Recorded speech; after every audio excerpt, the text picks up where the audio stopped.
les rats derrière soi. L'été, en me plaçant dans l'angle de la fenêtre de gauche, je pouvais apercevoir les eaux de la rivière des Prairies filant à toute vitesse vers l'île Bourdon, l'île Bonfoin et le fleuve Saint-Laurent qui les accueillait et les ensevelissait à la fois. Mais cette nuit, rien. La neige colmatait tout, même le noir. Patrick Horton ne le savait pas, mais il arrivait que, vers ces heures-ci, Winona, Johannes ou encore Nook viennent me visiter. Ils entraient, et je les voyais aussi distinctement que je pouvais détailler toute la misère incrustée dans cette pièce. Et ils me parlaient, et ils étaient là, au plus près de moi. Depuis toutes ces années où je les allais me visiter, ils allaient et venaient dans les entrées, et je les voyais aussi distinctement que je pouvais détailler toute la misère incrustée dans cette pièce. Et ils me parlaient, et ils étaient forcés d'arrêter le désordre de ma vie, et toujours trouver les mots qui finissaient par me conduire vers le sommeil et la paix du soir.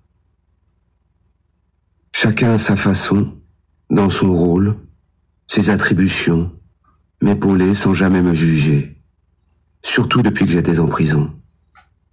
Pas plus que moi, ils ne savaient comment tout cela était arrivé, ni pourquoi tout avait basculé si vite en quelques jours. Ils n'étaient pas là pour déterrer l'origine du malheur. Ils s'efforçaient seulement de reconstituer notre famille. Les premières années, j'avais eu énormément de difficultés à accepter l'idée de devoir vivre avec mes morts, d'écouter la voix de mon père sans broncher, comme quand j'étais enfant, que nous habitions à Toulouse et que ma mère nous aimait. Pour Winona, le trouble se dissipa très vite, tant elle m'avait préparé à la légende de cet inframonde algonquin à l'intérieur duquel se côtoyaient les vivants et les morts.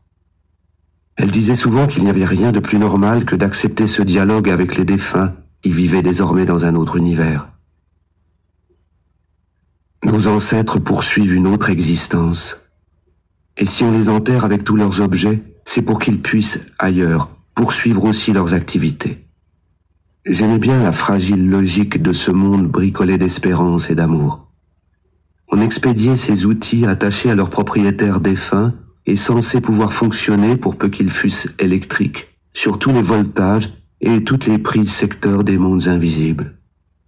Quant à Nook, ma chienne, qui savait tout du temps, des hommes et des lois de l'hiver, qui nous lisait à livre ouvert, elle venait simplement s'allonger près de moi comme elle l'avait toujours fait. Sans l'intercession de chaman, faisant seulement confiance à la mémoire de mon odeur, elle m'avait retrouvé. Après avoir fait un tour dans les ténèbres, elle était simplement rentrée chez elle et s'était couchée près de moi, poursuivant ainsi notre vie commune, là où nous l'avions laissée. J'ai été incarcéré à la prison de Bordeaux le jour même de l'élection de Barack Obama, le 4 novembre 2008.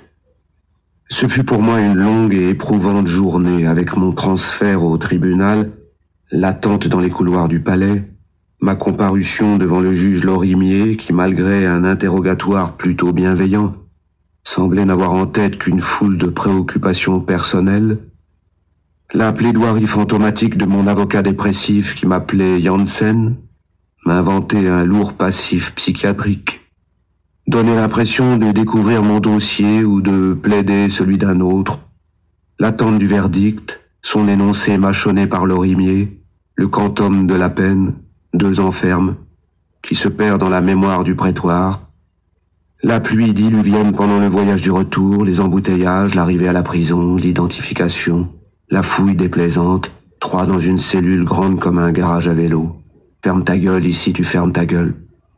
Un matelas posé sur le sol, des déjections de rats, des Kleenex usagés un peu partout, une vague odeur d'urine, le plateau repas, poulet brun, nuit noire. Un mois avant que Barack Obama ne s'installe officiellement dans ses appartements de la Maison-Blanche, j'ai moi-même été transféré dans mon nouveau logement, le condo, que nous partageons encore aujourd'hui, Patrick Horton et moi. Ce déménagement m'a permis de m'extraire de l'enfer des boyaux du secteur A où la violence et les agressions rythmaient les heures du jour, et même parfois celles de la nuit. Ici, sans être à l'abri d'un débordement, et grâce aussi au pédigré et à la stature d'Horton, la vie est plus acceptable. Et puis lorsque l'embarras de soi et le poids du temps deviennent un fardeau trop lourd, il suffit de renoncer et de s'abandonner au rythme lent et têtu de l'horloge de la prison, de se soumettre à l'agenda de ces régimes de vie. 7 heures, ouverture des cellules, 7h30, service du déjeuner, 8 heures, activité sectorielle, 11h15, repas de midi, 13h, activité sectorielle, 16h15, repas du soir, 18h, activité sectorielle, 22h30, coucher et fermeture des cellules, interdiction de fumer à l'intérieur et à l'extérieur de l'établissement, biens non autorisés, console de jeu, ordinateur, téléphone portable, photographie à caractère pornographique. Le lit doit être fait avant 8 heures et le ménage tous les matins avant 9 heures.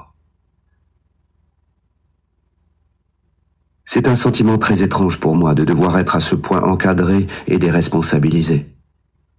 Pendant 26 ans, dans le quartier d'Ahuntsic, à moins de 1 kilomètre de cette prison, cela fut au début terriblement perturbant de me retrouver enfermé si près de chez moi.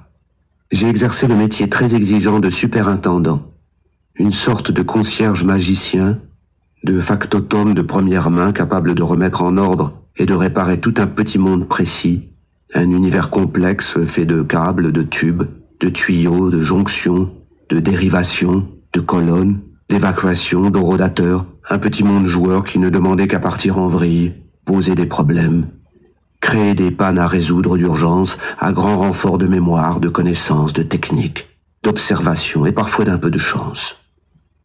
Dans l'immeuble L'Excelsior, j'étais une sorte de Deus ex machina, auquel on avait confié la charge, l'entretien, la surveillance et la bonne marche de ce condo de 68 unités.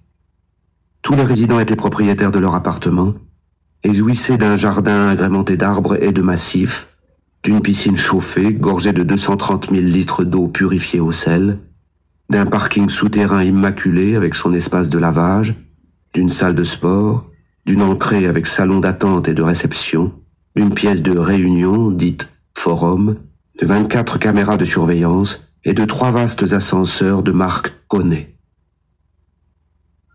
26 années durant, j'ai accompli un ouvrage gigantesque, stimulant, épuisant aussi, car jamais fini, pratiquement invisible puisque consistant simplement à maintenir à l'équilibre de la normalité 68 unités soumises à l'érosion du temps, du climat et de l'obsolescence.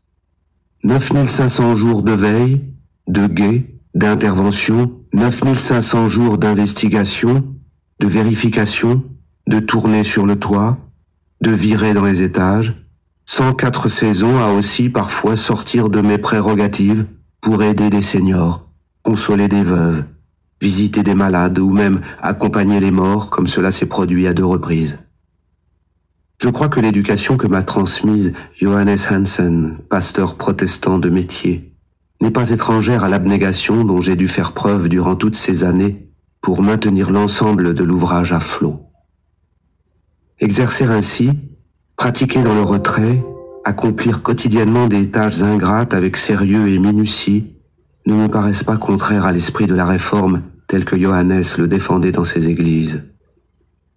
J'ignore tout de l'homme qui, à ma suite, a repris cette charge et accepté de vivre dans les viscères de cette résidence, ni à quoi ressemblent aujourd'hui les entrailles de l'Excelsior.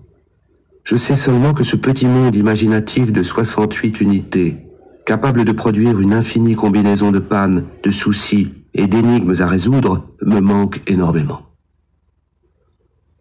Il m'arrivait de parler aux choses et aux machines, et j'avais la faiblesse de croire qu'elles parvenaient parfois à me comprendre.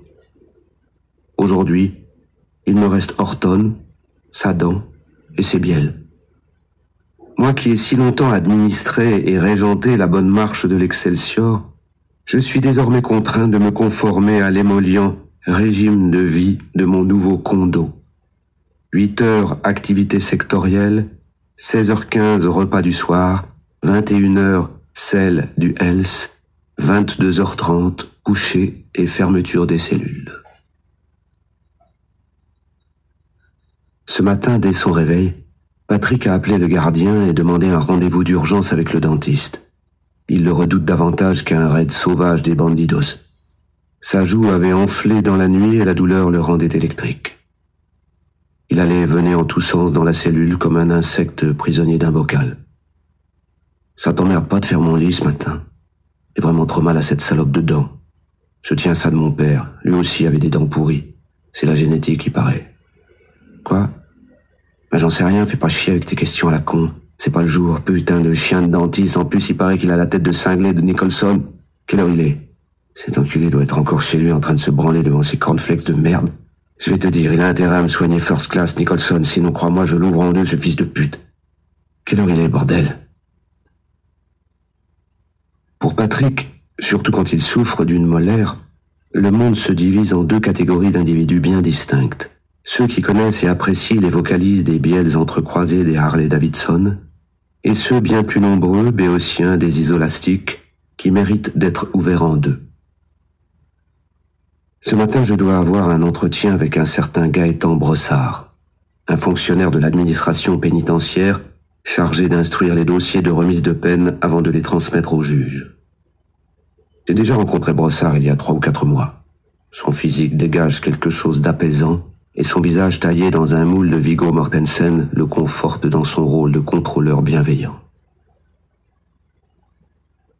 Notre premier entretien avait été de courte durée. Il n'avait même pas ouvert la chemise qui contenait les pièces de mon procès. Notre rencontre d'aujourd'hui est purement formelle. Voyez cela comme une simple prise de contact, monsieur Hansen.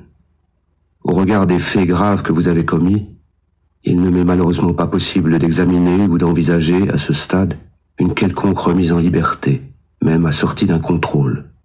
Revoyons-nous dans quelques mois, et si vos rapports de conduite sont bons, nous pourrons alors peut-être envisager quelque chose. Brossard n'a pas changé. Je remarque un détail qui m'avait échappé la première fois. Lorsqu'il ne parle pas, Gaëtan a tendance à renifler le bout de ses doigts. À chaque inspiration, ses narines se dilatent. Puis, sans doute rassurées par la reconnaissance des flux de molécules familières, elles reprennent leur forme originelle. Je vais être franc avec vous, monsieur Hansen. Vos notations sont partout excellentes et plaident évidemment pour que je transmette votre dossier au juge avec un avis favorable. Cependant, vous devez me convaincre auparavant que vous avez pris conscience de la gravité de votre acte et qu'en pleine conscience, vous le regrettez. Le regrettez-vous, monsieur Hansen? Sans doute aurais-je dû dire ce qu'il attendait, me confondre en excuses, exprimer de profonds et sincères remords, formuler des farandoles de regrets, avouer que ce qui s'était passé ce jour-là était encore pour moi incompréhensible, demander pardon à la victime pour les souffrances que je lui avais infligées, et à la fin de mon acte de contrition, baisser la tête, accablé par la honte. Or, je ne fis rien de tout cela. Pas un mot ne sortit de ma bouche. Rien. Mon visage demeura aussi inexpressif qu'un masque de fer, et j'eus même toutes les peines à ne pas avouer à Viggo Mortensen que je regrettais le plus sincèrement du monde de n'avoir pas eu davantage de temps ou suffisamment de force pour briser tous les os de la carcasse de ce type méprisant, imbu de lui-même et répugnant. J'avoue que j'attendais autre chose de vous, monsieur Hansen. Une réaction plus appropriée. De toute évidence, quand je lis votre dossier, que j'épluche votre parcours et votre passé, il est clair pour moi que votre place n'est pas ici. Cependant, je crains qu'en raison de votre persistance à ne pas vouloir vous remettre en cause, vous ne soyez contraint d'y demeurer encore un certain temps. C'est très regrettable, monsieur Hansen. Chaque journée passée dans cette prison est une journée de trop. Est-ce que dehors, quelqu'un vous attend? Comment lui expliquer qu'en ce moment, personne dehors ne m'attendait, mais qu'en revanche, dans la pièce où nous nous trouvions, et je pouvais sentir leur souffle, Winona, Johannes et Nook patientaient poliment depuis tout à l'heure à mes côtés, en espérant son départ. Encore sous l'emprise de la piqûre anesthésiante, bavant une salive rougie dans les replis d'un mouchoir en papier, Patrick est de retour de sa séance de soins dentaires. De toute évidence, sa rencontre avec Nicholson s'est mal terminée. Ce fumier me l'a arraché, je le savais, putain, on m'avait prévenu. Mais cette merde ne m'a pas laissé le choix. Il m'a dit qu'il pouvait rien faire pour sauver ma dent et qu'en plus, j'avais un abcès énorme. Il m'a montré une connerie sur une radio en disant « C'est là, vous voyez ? C'est vraiment infecté. » « Fais pas chier, j'ai répondu. « Fais ce que t'as à faire, mais je te préviens, si tu me fais mal, t'es mort. » Avec ce qu'il m'a enfilé dans la gencive, il y avait de quoi endormir tout le putain de village où je suis né. Tu vois, je sais pas quand je vais sortir, mais je peux te jurer que dès que je suis dehors, je file chez ce trou du cul et je le coupe en deux. On annonce pour cette nuit une température de moins 28 degrés. Moins 34 degrés avec le coefficient éolien. Dans 4 jours, c'est le 25 décembre. Nicholson fêtera Noël entouré de toute sa famille à l'impeccable dentition paternellement blanchie. La cadette portera encore son appareil orthodontique et sa mère lui promettra que c'est le dernier hiver qu'elle passe avec toute cette ferraille dans la bouche. Une grande variété de boules et de lumières ridicules scintilleront et clignoteront dans la maison, comme dans toutes les autres maisons de la ville. Les grands magasins diffuseront des Christmas carols pour lubrifier les cartes de crédit et en un illisible balai, toutes sortes d'objets inutiles et dispendieux, extirpés du néant pour y revenir bientôt, transiteront de main en main, tandis que pour l'occasion, les radios enchantées programmeront « All I want for Christmas is you ».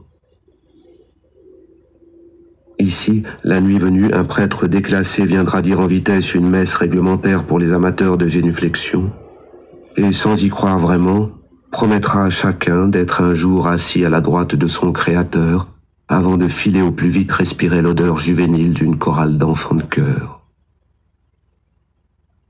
Quant à nous, couffards, impies, brigands occasionnels et criminels musculeux, nous aurons droit à une double part de poulet brun sauce gravy, accompagnée d'une sorte de moelleux à la vieille crème d'érable.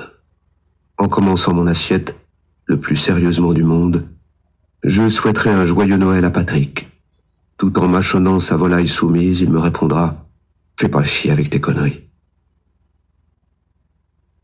Scahan, l'église ensablée.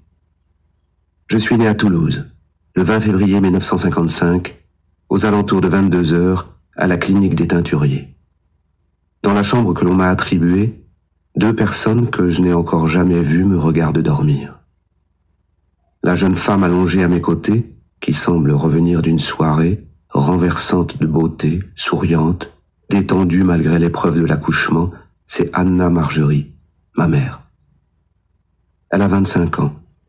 L'homme assis près d'elle, essayant de ne pas trop peser sur le rebord du lit, et que l'on devine de grande stature, avec des cheveux blonds et un regard bleu transparent, empreint de bienveillance et de douceur, c'est Johannes Hansen, mon père. Il est âgé de 30 ans. Tous deux semblent satisfaits du produit fini. Initiés dans des circonstances dont ils n'avaient peut-être pas à l'époque mesuré toutes les conséquences. En tout cas, mes parents ont depuis longtemps choisi mes prénoms. Ce serait donc Paul Christian Frédéric Hansen.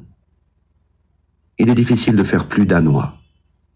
Droit du sol, du sang, de tout ce que vous voulez, et surtout du hasard. Je serai pourtant titulaire de la nationalité française. Johannes, comme ses 4 frères, a vu le jour dans le Jutland, à Skagen, une petite ville de 8000 habitants, située à la pointe la plus au nord du Danemark, et où l'on parle exclusivement le poisson dès la naissance. Pêcheurs de génération en génération, les Hansen ont contribué à la tranquille prospérité de ce petit bout de ville qui semble s'accrocher à sa terre pour ne pas dériver vers les côtes pas si lointaines de Kristiansand en Norvège ou de Göteborg en Suède. Le monde changeant ses habitudes et ses priorités, une partie des frères Hansen s'adapta et vendit ses bateaux de pêche pour se spécialiser dans la transformation de farine de poisson, tandis que Thor, l'aîné, continuait de naviguer entre les écueils de ces eaux dangereuses que les touristes aiment à contempler à la pointe de Grenen quand, au plus fort du mauvais temps, se réveillent les conflits ancestraux entre les courants de la mer Baltique et ceux de la mer du Nord. Johannes appartenait à une fraction très minoritaire chez les Hansen, la branche des Dem Debo Inlen, autrement dit, ceux qui vivent dans les terres. Très tôt, mon père tourna le dos à la mer, préférant contempler les lumières uniques de cette péninsule qui attirèrent les plus grands peintres du pays, créant du fait de leur style et de leur assiduité la célèbre école de Skaen. Des tableaux de paysages en paix, des hommes et des femmes simples à leur travail, la mer du Nord en fusion, des bateaux sur la Baltique. Rien qui puisse vraiment bousculer les portes des musées ou casser les codes des beaux-arts. Simplement, de belles toiles loyalement travaillées et faites pour les habitants de ce pays qui n'en demandaient pas davantage. En plus d'être un Born-in-Len, vers sa 12e année, mon père se piqua de religion, sport jusque-là totalement ignoré par l'ensemble de la famille. Bien plus tard, il me raconta les circonstances assez singulières qui le poussèrent vers la carrière de pasteur. C'est une histoire de sable, un sable mouvant, poussé par l'histoire et le vent.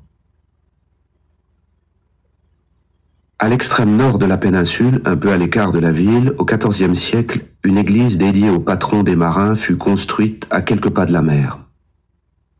Avec ses 45 mètres de long, son clocher à pignon en échelon de 22 mètres de hauteur, ses 38 rangées de bancs, c'était un bâtiment imposant et unique dans tout le Jutland. Sans doute trop exposé aux embruns, trop proche du souffle des tempêtes, démuni face aux bourrasques, l'édifice eut à souffrir très tôt du mal de terre, et vers 1770, le sable envahit peu à peu le parvis, puis la nef, les dunes voraces s'affairant nuit et jour à grignoter et à repousser les murs de l'église. En 1775, une terrible tempête colmata toutes les entrées et les habitants durent alors creuser des galeries pour pénétrer dans leur temple et y célébrer leur culte. Ils procédèrent ainsi 20 années de plus, déblayant semaine après semaine les murs et les issues. Mais le vent n'en finissait pas de souffler et le sable de s'accumuler. Alors un jour, submergé, savant vaincu, Dieu abandonna la lutte et le clergé ferma définitivement l'église après avoir vendu tout son mobilier aux enchères. Aujourd'hui, le sable a entièrement enseveli et recouvert le bâtiment. Seuls 18 mètres de clocher émergent encore des dunes. C'est la vue de cette église enfouie, de cette épave de la foi qui a donné à mon père la volonté de devenir pasteur. Tu vois, je crois qu'à l'époque, je n'avais aucune croyance. Je ne savais même pas ce que ça voulait dire. J'ai ressenti une émotion purement esthétique devant ce spectacle unique, bouleversant, que tu ne vois qu'une fois dans ta vie. Une vraie toile de l'école de Skaen. Si ce jour-là, à cet endroit, j'avais vu une gare ensablée dont seul le pignon et l'horloge étaient encore visibles, peut-être que par la suite, je serais devenu cheminot. Tel était mon père, Born-in-Len, sans doute. Mais conscient de devoir sans cesse naviguer dans la permanence du doute, tantôt attiré par la fragile voilure d'une église abandonnée, tantôt séduit par la vie robuste et aventureuse des chemins de fer. Anna-Madeleine Margerie, ma mère, fit 2 fois le voyage vers Skaen. Elle y rencontra toute la tribu des Hansen, hommes et femmes bâtis à l'identique pour résister aux rigueurs du climat et vivre ainsi pendant des siècles. On lui prépara de la plie aux groseilles et canneberges compotées, des anguilles roulées, du prangras aux grues. Elle but un peu d'aquavit, puis elle fit le pèlerinage de l'église ensablée où elle photographia mon père et tous les Hansen encore vivants, bien alignés devant les restes du clocher. Durant le voyage de retour, elle parla à mon père de ce qu'elle avait ressenti en voyant cet ossement liturgique émerger de la terre. Comment as-tu pu avoir eu envie de devenir pasteur après avoir visité un truc pareil? Tout ça n'évoque que l'impuissance, l'abandon et la capitulation de Dieu et de l'Église. À ta place, je crois que j'aurais rejoint mes frères, épousé une femme locale qui leur ressemble et consacré mon temps à broyer du poisson pour le réduire en miettes. Il paraît qu'alors, selon les dires d'Anna, mon père aurait hoché la tête un long moment avant de lui confesser avec son sourire de clergyman « Je suis d'accord avec toi, sauf sur la question d'épouser une femme qui ressemble à mes frères. » Anna Margerie était née à Toulouse. Ses parents que je n'ai jamais connus exploitaient un petit cinéma, modestement baptisé le Spargo, du latin « je sème », crédité à l'époque du tout nouveau label Art et Essai, et où l'on ne présenterait par la suite que des films dits nobles, comme Les Gauloises Bleues, Blow Up, Théorème ou Zabriskie Point. Imprégné dès l'enfance par toutes ces images, élevé au cœur de ces génériques interminables, de ces musiques prégnantes, de ces baisers outrés et de ces drames abscons, ma mère était devenue une encyclopédie cinématographique, connaissant tous les recoins, tous les interstices de ce monde, capable de citer le monteur d'un Pabst, le compositeur d'un Hawks ou l'éclairagiste d'un Epstein. D'une manière générale, elle s'intéressait davantage au métier du cinéma, aux fabricants, aux réalisateurs, aux producteurs, qu'au savoir-faire trop prévisible des acteurs. En ce mois d'avril 1960 à Toulouse, la famille Henson ressemblait à ce qui se faisait de mieux et de plus conventionnel pour l'époque. Un mari mesuré et attentionné, bouleversant de charme, parlant désormais un français limpide et appliqué, bien qu'épicé d'un exotique petit accent nordique, ayant trouvé sa place comme second pasteur au vieux temple de la rue Pargaminière et faisant l'unanimité dans ses prédications comme dans sa pratique. Une épouse qui semblait éprise de son mari, alliant une beauté naturelle que chacun s'accordait à qualifier de spectaculaire, à des charmes intellectuels tout aussi impressionnants, partageant son temps entre l'éducation de son fils et la programmation d'un honorable cinéma dont elle partagea jusqu'en 1958 la gestion avec ses parents. Quant au jeune Paul Christian Frédéric, qu'il était encore trop tôt pour juger sur ses maigres pattes, il faisait à heure fixe ce qu'on lui demandait de faire, déployer le catalogue des politesses réglementaires et accompagner chaque dimanche son père au temple pour l'écouter pérorer sur la marche du monde et ses faiblesses pécamineuses. Sans l'ombre légère à cette nature morte qu'aurait sans doute négligé l'école de Skahen, ma mère, hermétique aux choses de l'Église et de la foi, réfractaire à l'idée même de péché, ne mettait jamais un pied ou un talon à l'office. Dans ces conditions, pourquoi avoir accepté de partager la vie d'un jeune pasteur protestant? Quand il m'arrivait plus tard de soumettre ma mère à ce questionnement, j'obtenais toujours cette même réponse qui m'intriguait tout autant qu'elle me rassurait. Ton père est si beau. Il lui arrivait aussi de s'emporter devant nous lorsqu'à table, le ton montait un peu et que mon père lui assénait son urticant mantra fétiche dont il était si friand. Puisses-tu vivre ne serait-ce que quelques heures dans la perfection de la foi? Je compris plus tard ce que pouvait alors ressentir Anna Madeleine. Cette insupportable bienveillance mielleuse et mollement condescendante à laquelle elle opposait un indéfectible « Comment peux-tu dire des conneries pareilles ?» Je crois sincèrement que dans ce premier poste, soucieux de plaire et de susciter une large unanimité de façade, le pasteur Henson, mon père, se montra conventionnel, décevant et d'une assommante platitude. Mais lui demandait-on réellement autre chose? Je peux dire qu'à cette époque, malgré ces petites rayures sur le quotidien, mes parents étaient heureux de partager leur vie en deux. J'ai toujours ignoré, et j'ignore encore d'où ils tenaient leur complicité originelle. Malgré quelques questions dont je sentais très vite qu'elles provoquaient la gêne et l'embarras, je ne sus jamais où ni dans quelles circonstances mon père et ma mère se rencontrèrent, ni par quelle facétie du destin amoureux un natif de Skahen, extirpé de ses sables mouvants, et une trappistine de cinéma huppé, parvinrent en 1953 à parcourir les 2420 kilomètres qui les séparaient, à sauter la barrière du langage, pour parvenir à pleinement jouir de ce sacré tour qu'ils avaient joué à la vie. 5 ans plus tard, en 1958, la mort entra pour la première fois dans notre famille.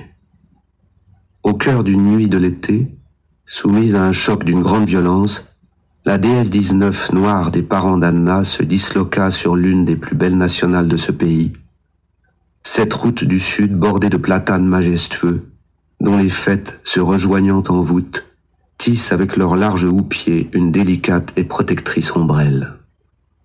Mes grands-parents revenaient du festival de la Cité à Carcassonne.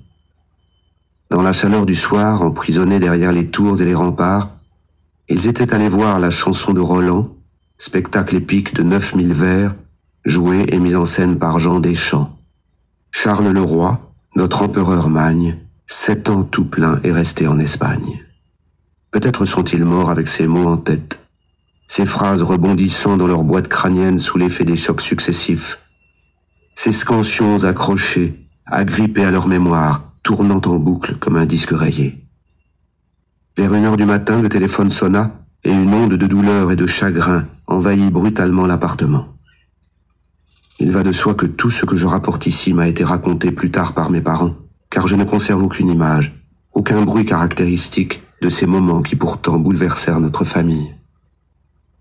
À Naurouz, lieu du partage des eaux du canal du Midi, la déesse dévia de sa trajectoire et heurta frontalement un platane sur lequel la voiture explosa littéralement, projetant son toit de fibres de verre dans les fossés d'un champ voisin, et les corps de mes grands-parents, à l'opposé, sur un lopin de terre de l'autre côté de la nationale.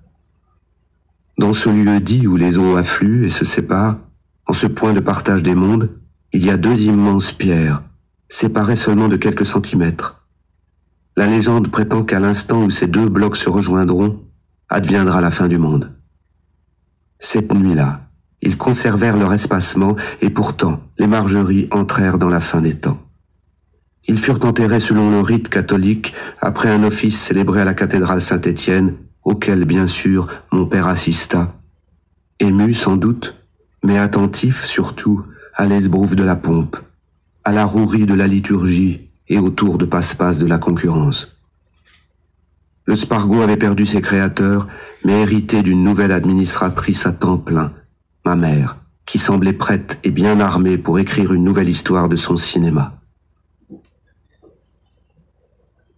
1958 fut une bonne année pour le Spargo. Mon oncle, sueur froide, la soif du mal et une chatte sur un toit brûlant emplirent la salle pendant plusieurs semaines et aidèrent les spectateurs à supporter l'usure des velours et la dureté des accoudoirs. Anna fit installer un nouveau projecteur Philips à lampe xénon, un système de sonorisation amélioré, ainsi qu'un écran doté d'une meilleure réflectivité. Avec cette mise à jour, le petit Spargo s'était refait une beauté intérieure. Les soins cosmétiques viendraient plus tard. À l'image des petits cinémas, les lieux de culte vivaient leurs derniers beaux jours. Le monde était en train de changer, et même si ce bouleversement ne faisait que commencer, mon père devait se battre, écrire et réécrire ses prédications pour retenir une audience qui ne demandait qu'à découvrir et expérimenter d'autres distractions moins conventionnelles et plus permissives. Vers ma 10e année, quiconque faisant preuve d'attention pouvait déjà entendre craquer les charnières du vieux monde. Nous habitions sur le quai Lombard, dans un vieil appartement au plafond stratosphérique. Ses larges fenêtres surmontées de persiennes de bois ouvraient sur le fleuve, dont les couleurs changeaient au fil des saisons. En été, de vieux platanes ombraient les soirées, et la nuit, c'est à peine si l'on entendait chuinter les eaux de la Garonne. Le collège Pierre de Fermat n'était pas très éloigné du fleuve et de notre domicile, mais beaucoup trop proche à mon goût, du temple où officiait mon père. En aucun cas je n'aurais voulu que l'on apprenne que l'espèce de grand playboy qui dévalait les marches de cette drôle d'église du bout de la rue, en impeccable costume grisé de clergyman, était mon père. Au collège, pour tout le monde, il était importateur de farine de poisson. Amen. Je lui avais avoué ce petit mensonge et supplié de ne pas le démentir si d'aventure il était questionné sur le sujet. Tu ne devrais pas avoir honte du métier de ton père. Il n'a rien d'infamant, au contraire. Au Danemark, les enfants de pasteurs sont très fiers de leur père. À dater de ce jour, c'est ma mère qui prit en charge l'administration de ma scolarité et rencontra mes professeurs pour régler les affaires courantes. Johannes, lui, ne reparla jamais de ce sujet. Mais un soir, je trouvai sur ma table un petit mot qu'il avait déposé là à mon intention. J'étais encore un enfant et après l'avoir lu, j'éprouvai beaucoup de perplexité et une vague tristesse dont j'eus du mal à déceler l'origine. L'écriture de mon père disait « Je ne suis qu'un petit garçon qui s'amuse, doublé d'un pasteur protestant qui l'ennuie. » André Gide. Le 31 décembre, vers 20h, une violente bagarre impliquant une dizaine de détenus appartenant à des gangs rivaux a éclaté dans les coursives de notre secteur et nous avons tous été soumis à la procédure de confinement dans nos cellules. Les ambulances sont entrées dans la cour principale de la prison pour emporter 2 belligérants grièvement blessés par des coups de couteau. Les petites festivités organisées pour cette soirée de fin d'année ont évidemment toutes été annulées. À minuit, alors que la plupart d'entre nous avaient déjà rejoint leur lit, on entendit dans le lointain le martèlement d'un objet métallique sur une porte de cellule. C'était un bruit pesant, lourd, régulier, qui résonnait dans le vide des couloirs. Et puis un autre cognement s'aligna sur le premier, et un troisième. En l'espace d'1 minute, c'est tout le secteur qui se joignit au vacarme avant d'être rejoint par toutes les ailes de la prison. On aurait dit les battements d'un énorme cœur d'acier qui montait vers le ciel. Le cantique des vœux des bannis. Je n'avais jamais entendu une chose pareille. Patrick, pareil à un diable, gorgé de puissance, s'acharnait à défoncer cette paroi dont il savait pourtant qu'elle lui résisterait. Il la regardait fixement, lui souriait et la matraquait de toutes ses forces. Le voir à l'œuvre, entendre ce tumulte me donnait la chair de poule.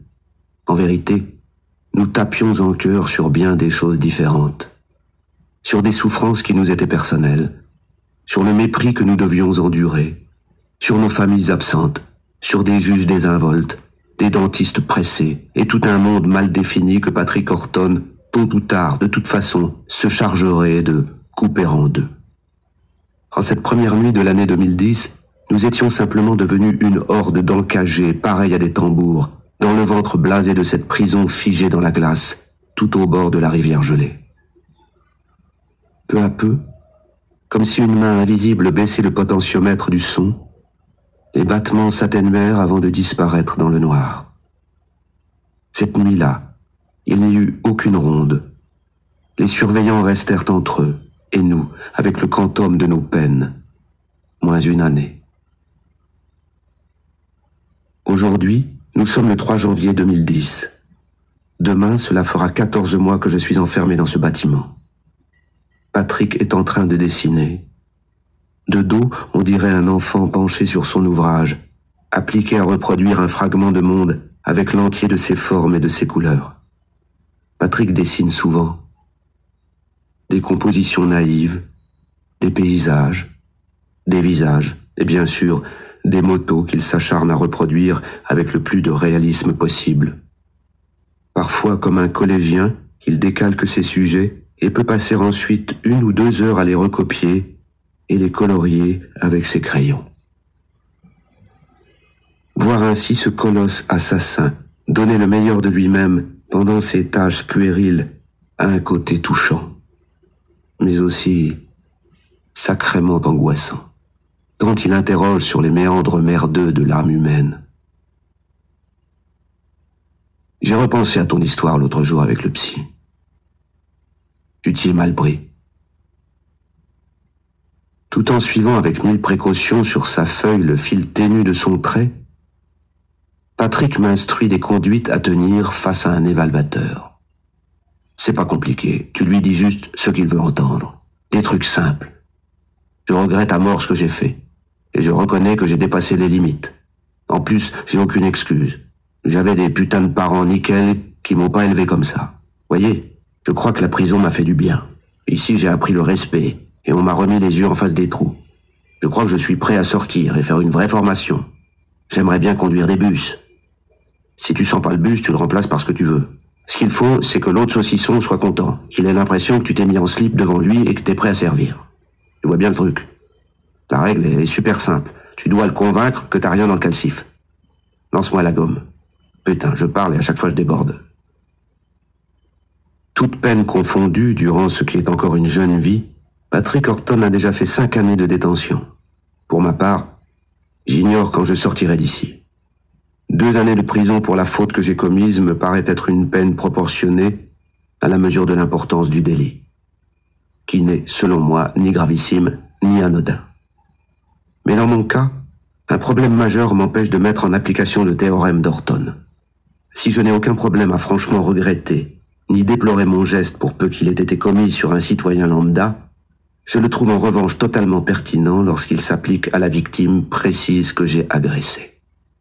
Évalvateur ou pas, pour cet homme, il n'y aura jamais ni merci ni pardon. L'abcès douloureux de Patrick n'est plus qu'un détestable souvenir. Mais tous les soirs, avant de se laver les dents, il tient à me montrer le trou que l'extraction a laissé dans sa gencive. Je me demande d'où elle est cette putain de dent aujourd'hui. C'était ma dent quand même. Même pourrie, c'était ma dent. En plus, il y avait une couronne dessus. Le toubib aurait dû me la rendre. Je l'avais payé une blinde, cette putain de céramique. S'il faut, il la récupère pour faire d'autres dents, ou même d'autres trucs. Qu'est-ce que t'en penses? J'aime bien Patrick.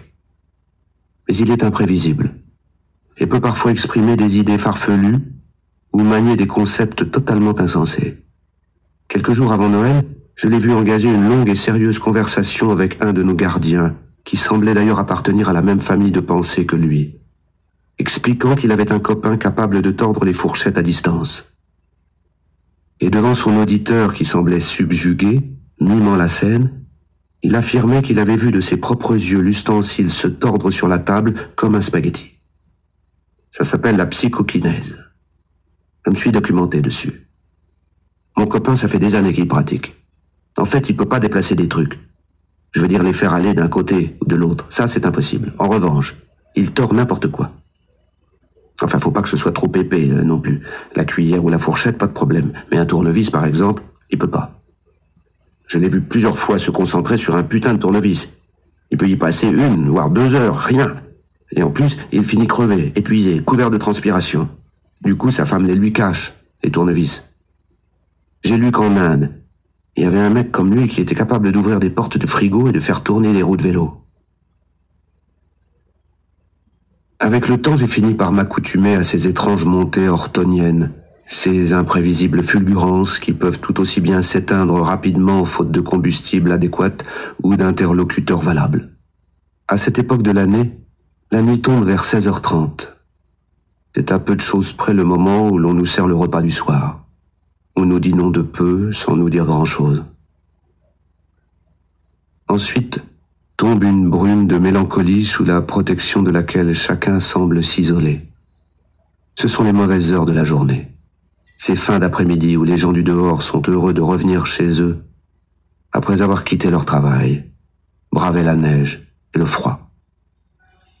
À l'Excelsior, c'était le moment où je quittais mes tâches et attendais le retour de Winona à l'appartement. Puis nous allions souvent marcher avec Nook dans le parc Havensik. Débarrassés de toute contrainte, nous éprouvions alors le sentiment de flotter dans le temps, d'être pleinement propriétaires de nos vies, de sécréter à chaque pas de l'insouciance et des molécules de bonheur, tandis que la chienne roulait son pelage blanc dans des manteaux de neige. Il m'arrive parfois de fermer les yeux et d'essayer de reconstituer ces promenades du soir dans le jardin d'Éden. Mais à chaque tentative, des voix sauvages jaillissant des couloirs et des cellules font s'écrouler la patiente et fragile reconstruction qu'essayait d'opérer ma mémoire. C'est alors que l'on prend la mesure de ce qu'est une peine de prison, une incapacité chronique à s'évader, ne serait-ce que le temps d'une marche en compagnie des morts. J'ai dit qu'eux pouvaient me visiter ici, mais jamais je n'arrive à les rejoindre dehors. C'est l'heure de Patrick, cette routine à laquelle je ne parviens pas à m'habituer. Il enlève le tissu posé sur la cuvette, dégrafe son pantalon, s'assoit et me regarde fixement tout en produisant un effort de poussée qui fait gonfler les veines de son visage. Le bruit d'un galet que l'on jette dans de l'eau profonde annonce la fin de la première livraison. Je ne sais toujours pas quand je passe au tribunal pour mon histoire. Je me demande si je ne devrais pas changer d'avocat. Celui que j'aime me plaît pas. C'est le genre boys band avec des mocassins à glands. Je te jure. La dernière fois, ce con s'est pointé chez le juge avec des pompes à glands et des sockets de cheerleader. Un silence accompagné d'une nouvelle poussée, le galet, expiration, expression de relâchement sur le visage. Je vais le dégager, ce mec, je le sens pas. Non, ce qu'il me faut à moi, c'est une brutasse. Un avocat genre mafieux qui, rien qu'en rentrant dans la pièce, fout le doute au juge. Tu vois, un dingo comme Javier Bardem ou l'autre, là, machin, Tommy Lee, quelque chose. Pas l'autre danseuse avec ses chaussures de ballerine. Patrick se relève, opère un demi-tour, constate la bonne conformité des galets, actionne le mécanisme et dans une avalanche d'eau envoie les pierres jumelles dans les oubliettes communes. Assis sur le rebord de mon lit, j'essaie de penser à autre chose. d'oublier ces effractions d'intimité que l'on nous impose et dont Patrick semble finalement s'accommoder. J'essaie de me persuader que tout cela finira bientôt et qu'au prochain entretien, il me suffira de répondre simplement à des questionnements complexes, puis, avec la candeur d'un pharisien aguerri, de délivrer le plus limpide des confiteors. En attendant, je regarde Horton déposer sa petite nappe blanche sur la cuvette des toilettes. Je voudrais m'y faire. Je n'y arrive pas. Malgré le temps, c'est impossible. Dans les couloirs, il se passe encore des choses. On devine le tumulte d'une bousculade, des cris rageurs, des insultes, puis le calme revient. La nuit et les benzodiazépines, largement distribuées, commencent à faire leur œuvre. Bientôt le ventre de la prison pourra amorcer sa lente digestion. Et lentement, tous les hommes qui l'habitent, eux aussi, le temps d'une courte nuit, disparaîtront dans les oubliettes communes. Le pasteur doute. Influencé, j'imagine, par le climat insurrectionnel de cette année-là, mon père acheta en 1968 une voiture étrange, dotée d'un moteur d'une conception totalement révolutionnaire, élue dans l'allégresse générale « voiture de l'année ». La NSU RO 80, RO signifiant Rotationskolben, était une familiale équipée du fameux bloc Comotor, le premier moteur rotatif Wankel à équiper une voiture de série. Le pasteur, sensible à cette innovation mécanique, acheta la 4 portes allemande pour héberger une famille qu'il aurait parfaitement pu loger dans un habitacle autrement modeste et de technologie plus conventionnelle. Peut-être Johannes avait-il encore en tête d'agrandir le cercle de sa descendance et d'implanter plus solidement la marque des Hansen sur ce territoire du Sud-Ouest. Quoi qu'il en soit, et malgré son habitabilité surprenante, cette NSU Birotor se révéla être un véritable désastre avec son catalogue de pannes moteurs aussi inattendus et variés les unes que les autres.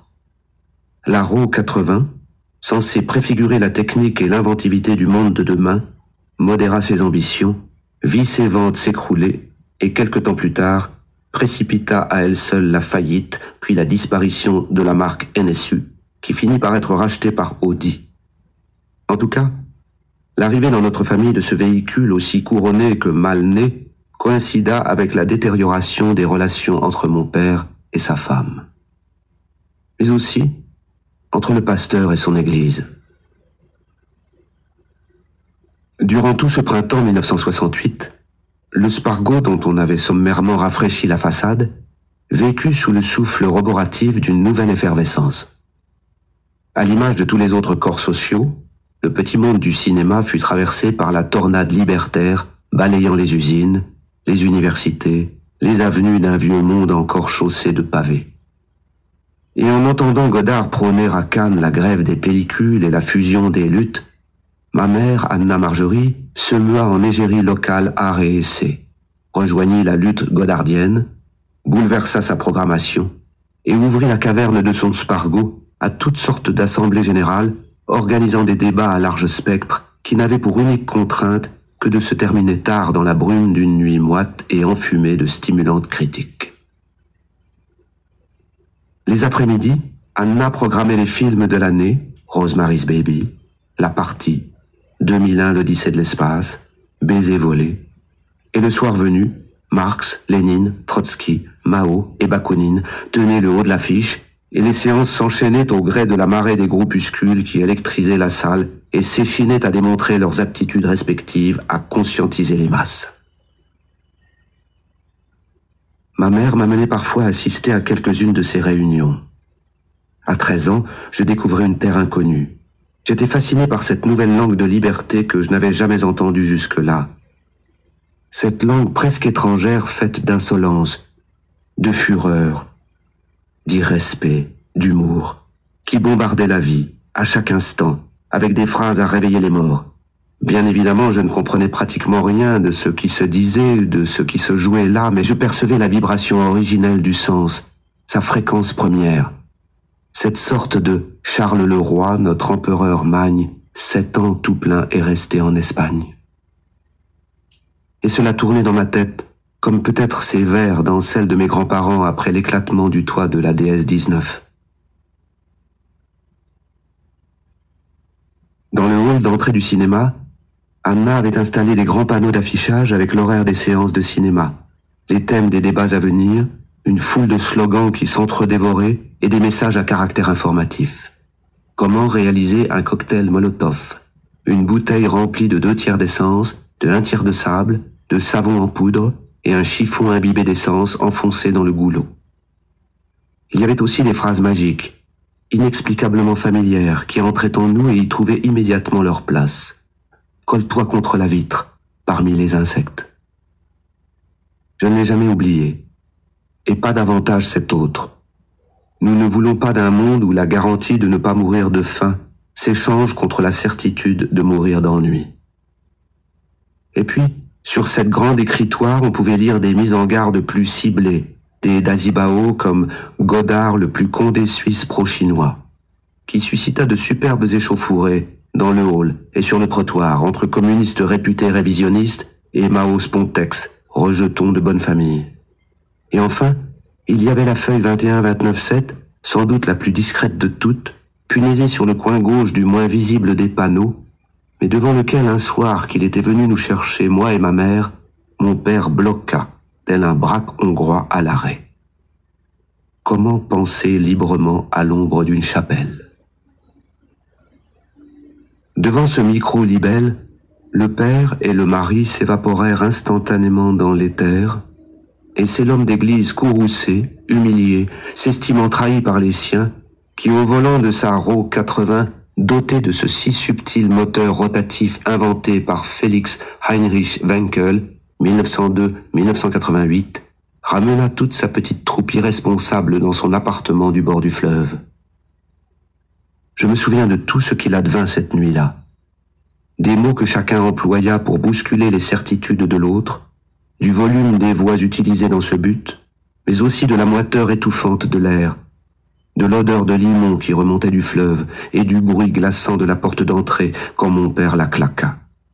Ce soir-là, l'homme de Skahen quitta l'appartement au milieu de la nuit pour s'enfouir quelque part dans les sables de sa colère. Mais avant cela, le pasteur s'était enfourné dans la colère de Dieu, avec un Français d'école, rissolé dans un zeste de Jutland. Te rends-tu compte que tu es encore marié à un pasteur? Que tu le veuilles ou non, la réalité c'est ça. Je te rappelle aussi qu'à ce titre, tu as un devoir minimum de réserve qui consiste à ne pas insulter mon ministère. J'ai accepté sans broncher que tu ne mettes jamais les pieds au temple. La plupart de mes fidèles pensent même que je suis célibataire. Je n'ai rien dit quand tu m'as annoncé que tu ouvrais chaque soir ta salle de cinéma pour y tenir des meetings politiques dont certains finissent en pugilat interrompus par des CRS. Pas un mot non plus quand un article du journal local t'a présenté comme une passionnariat du mouvement et ton cinéma comme l'un des creusets artistiques de l'avant-garde révolutionnaire. Mais ce soir, quand j'ai vu comment penser librement à l'ombre d'une chapelle, affiché comme ça sur tes panneaux dans ton cinéma, j'ai vraiment ressenti de la honte et de l'humiliation. Je ne peux pas comprendre ça. Je ne peux pas le comprendre. Et comment peux-tu amener ton fils de 13 ans assister à de tels spectacles, un tel déballage où ces étudiants insurgés disent tout et n'importe quoi et s'invectivent? Qu'est-ce qu'un adolescent de cet âge fait la nuit dans un endroit pareil? C'est normal ça? Je ne sais pas ce que tu veux, Anna. Je ne comprends plus rien. Intense comme les orgues de Staline, la contre-offensive de ma mère ne tarda pas à s'abattre sur le pasteur.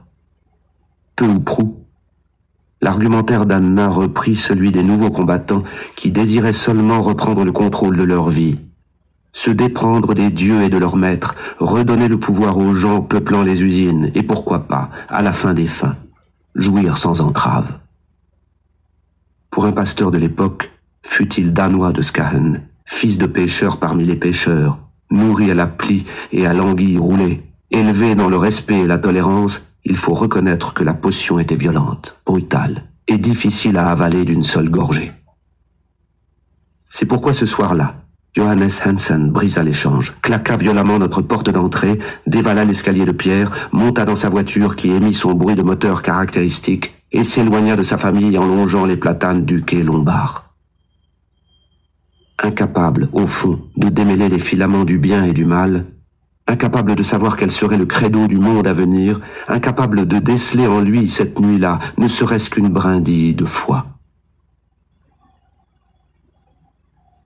Cet après-midi, la promenade a été de courte durée. Par moins 20 degrés, peu d'entre nous acceptent de sortir prendre l'air dans la cour. Patrick et moi avons fait figure d'exception, bien que je supporte assez difficilement ces températures qui brûlent les bronches et glacent les extrémités. Horton, lui, semble conçu avec un matériau isotherme qui l'isole du monde de l'hiver. Par des températures encore plus basses, couché sur un banc de musculation, je l'ai vu dans cette cour faire de l'exercice, bras nus, comme s'il soulevait de la fonte de printemps. Il aime bien marquer ainsi son territoire de mâle dominant, faire étalage de son potentiel physique pour impressionner et tenir à distance gardiens et détenus dont la plupart, en face à face, ne comprennent que l'alphabet primal et le langage de l'intimidation. Aujourd'hui, pour la première fois, il m'a parlé de son père, professeur de génie mécanique dans un cégep. Un homme qu'il n'a jamais vu prendre de vacances ou de repos, toujours attelé à son enseignement, préparant avec passion des centaines d'adolescents à leur métier de demain, et selon Patrick, allant jusqu'à oublier complètement sa femme et ses 3 enfants qu'il avait pris pour habitude d'ignorer quand il les croisait dans la maison. Au début, quand on était gosse avec mon frère et ma sœur, on se demandait ce qu'on avait bien pu faire de mal pour qu'il nous traite comme ça. Un jour, on est allé poser la question à notre mère, et là, elle nous a fait la réponse la plus con de toutes les réponses cons. Il a beaucoup de travail. On a bien compris que la mère ne voulait pas parler de tout ça. Alors on a fait comme lui. On a vécu entre nous en faisant comme s'il n'était pas là. Et puis un jour, quand même, je suis allé me planquer tout près du cégep pour voir comment se comportait mon père avec les autres. Et putain, entre 2 cours, je l'ai vu comme je l'avais jamais vu. Il faisait vachement jeune, il parlait à tout le monde, blaguait avec ses putains d'élèves en souriant, regardant ses enfants comme si c'était les siens. Et le pire, c'est qu'il semblait les aimer. Mais vraiment. Et qu'il leur disait plus de choses durant cette interclasse qu'à nous pendant toute notre vie. J'en ai pleuré ce jour-là. Je te jure. J'ai rien dit à mon frère et à ma sœur. On a continué à vivre dans ce truc bizarre, et dès que j'ai pu, je me suis cassé de la maison. Aujourd'hui, ce con est à la retraite. Ma mère est toujours avec lui. Je l'appelle au téléphone de temps en temps. On parle jamais de lui. Comme s'il était mort. On est allé s'asseoir un moment sur un grand banc vissé dans le sol de la cour. Et on n'a plus dit un mot. Le vent glacial griffait le visage et se faufilait entre les mailles du bonnet de laine. Le soir tombait lentement, et bientôt cet endroit serait aussi sombre qu'une tombe. Un détenu que je ne connaissais pas s'est approché et s'est assis à l'autre bout du banc. Avant même qu'il ait pu prendre ses aises, Horton, sans le regarder, a juste dit « Casse-toi ». Et l'autre, électrocuté, a bondi et s'est écarté rapidement de nous comme un homme qui vient de voir un gouffre s'ouvrir sous ses pieds. De retour dans notre cellule, 2 gardiens étaient déjà à l'intérieur et mettaient nos affaires sans dessus-dessous, fouillant dans chaque recoin. La serviette de la cuvette était lancée sur un matelas, une poignée de t-shirts avait été jetée au pied des toilettes, tubes de dentifrice et brosses à dents se trouvaient éparpillés sur le sol. Putain, c'est quoi ce bordel? Vous jouez à quoi, là, les siamois? Fouille de détails. De la drogue avait été trouvée dans une cellule de notre secteur. Au moment où les gardiens allaient quitter la pièce, Horton leur a fait signe de s'approcher. Putain, vous risquiez pas de trouver quelque chose, j'avais tout planqué là. Joignant le geste à la parole, Patrick empoigna son sexe et ses testicules au travers de son pantalon et les agita un moment sous le nez des gardiens. Aucun des siamois n'éprouva l'envie de vérifier par lui-même les allégations d'Horton. Voyant qu'il avait partie gagnée, il poussa même son avantage. Il y en a un bon paquet, et c'est de la bonne. Quand la porte se referma, il fallut tout remettre en place, replier les vêtements et nettoyer ce qui avait été souillé. Patrick ne cessa de grommeler sa rage comme un gorille encagé loin des siens et maltraité par ses gardiens. Ensuite, quand tout fut à nouveau propre, il déplia son cahier de dessin, sortit ses crayons et à main levée traça quelques lignes droites, d'autres finement brisées, puis des courbes régulières, des contours approximatifs, et tel un disciple de l'école de Skahen s'enfonça en silence dans l'univers des lumières parfaites. Cette péninsule où les pères n'avaient jamais existé, cet endroit connu de lui seul, où à défaut de refaire le monde, il s'efforçait, depuis l'enfance, de le redessiner. Il fallut du temps pour réduire la ligne de fracture que mai 68 avait tracée dans la vie de mes parents. À 38 ans, ma mère était entrée tête la première dans cette essoreuse de l'histoire, tandis que de l'autre côté de la vitre, mon père, main croisée derrière le dos, n'avait eu d'autre choix que de la regarder tourner. Durant l'année qui suivit les événements, mes parents s'efforcèrent de réparer les dégâts que les bombardements de la fête avaient causés dans leur couple. À l'été 1969, toute la famille, méticuleusement rangée sur les velours gris de la NSU RO 80, décida de couvrir les 2420 km séparant deux planètes appartenant à des systèmes solaires radicalement différents. Contre toute attente, la birotor se montra à son avantage et avala le voyage en un peu plus de 2 jours, Anna et Johannes alternant le pilotage. C'était mon premier séjour dans le Jutland. Dès mon arrivée, secoué par les vents qui arasaient les dunes, baigné dans cette lumière diaphane qui déposait une pellicule argentée sur l'épiderme des eaux, entouré de la bienveillance d'une famille aussi nombreuse qu'une petite armée, j'eus le sentiment étrange de vivre soudain parmi les miens. Comme eux, bientôt je parlerai au hareng, décrypterai les tempêtes, et entre deux autres Hansen, près des silos de l'entrepôt, j'ensacherai moi aussi de la farine de poisson destinée à nourrir d'autres poissons. Tout le monde s'exprimait à voix forte, et les rires claquaient comme autant de coups de fouet dans chaque coin de la grande pièce où nous étions rassemblés. Il y avait toutes sortes de nourritures disposées dans de petites assiettes qui ne résistèrent pas longtemps à l'appétit des colosses. Ma mère et moi ne comprenions pas grand-chose à ce qui se disait, mais nous tenions fermement notre verre d'une main et nous efforcions de figer un sourire réglementaire sur nos lèvres, pareil à de touristes anglais en vacances, timides intrus désireux de s'incruster. Par moments, mon père venait vers nous, emprisonnait notre taille et nous présentait à un Hansen encore plus grand que le précédent, lequel éclatait de rire en écoutant Johannes lui livrer une anecdote nous concernant mais dont nous-mêmes ignorions absolument tout. Et puis peu à peu, la pièce se vida de ses occupants, qui se retrouvèrent, hommes et femmes, réunis dans la cour, comme ils se seraient assemblés dans un autre siècle, autour d'un nouvel attelage de frisons. Ils faisaient aujourd'hui cercle autour de la RO 80. Mon père avait levé le capot et livrait à sa famille les secrets du moteur à piston rotatif Wenkel, fonctionnant selon le cycle Beau de Rochas. Les Hansen écoutaient les explications de mon père dans un silence respectueux, à peine troublé par quelques turbulences de vent sifflant discrètement sur les arêtes vives de la maison.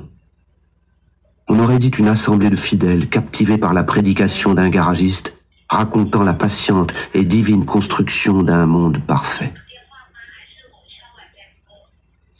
J'ai compris assez tôt que le culte protestant était un sport peu exigeant, aux règles assez souples, débarrassé de la trame rigide et du carcan liturgique des catholiques.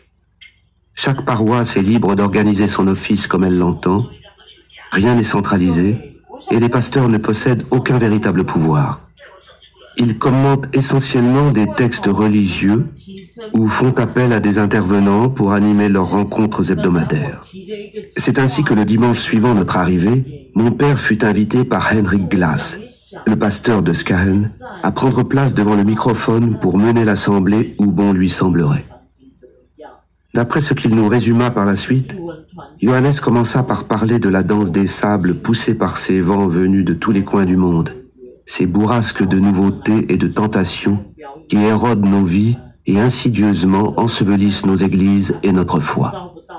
Il convoqua les soubresauts que venait de traverser l'époque, les doutes et les questionnements légitimes qu'ils avaient pu provoquer en chacun de nous, moulina quelques autres métaphores que j'ai oubliées, avant de conclure sur sa marotte habituelle, la chapelle enfouie et le devoir que nous avions tout au long de notre vie, de creuser, de repousser les sables pour pouvoir continuer à nous retrouver chaque dimanche ensemble à l'intérieur de notre foi. Son intervention sembla impressionner fortement les locaux. Sur le parvis, ils firent cercle autour de mon père pour le remercier et le féliciter de cette remarquable prédication. Cet accueil chaleureux fit rosir mon père de bonheur. Lui dont les textes qu'il s'échinait à écrire finissaient toujours par se disperser dans l'indifférence de ses auditeurs toulousains. Ma mère et moi, connaissant par cœur la rengaine des sables, restions en retrait au pays des Danois, attendant patiemment que la ferveur populaire se décante pour aller déjeuner en famille à la table des ogres. Au moment de partir, alors que nous étions déjà assis dans la Roue 80, un homme se dirigea à pas pressés vers la vitre ouverte de mon père. Ils échangèrent quelques mots et je vis Johannes déployer son plus beau sourire. Il descendit de la voiture et en ouvrit le généreux capot. S'ensuivit une longue conversation sur les mérites comparés du moteur Wankel. Son interlocuteur, dont on apprendrait plus tard qu'il était sur le point d'acheter cette même boîte à chagrin, écoutait religieusement le verbe de son pasteur et ne manquait pas de témoigner de sa foi en ses audaces mécaniques.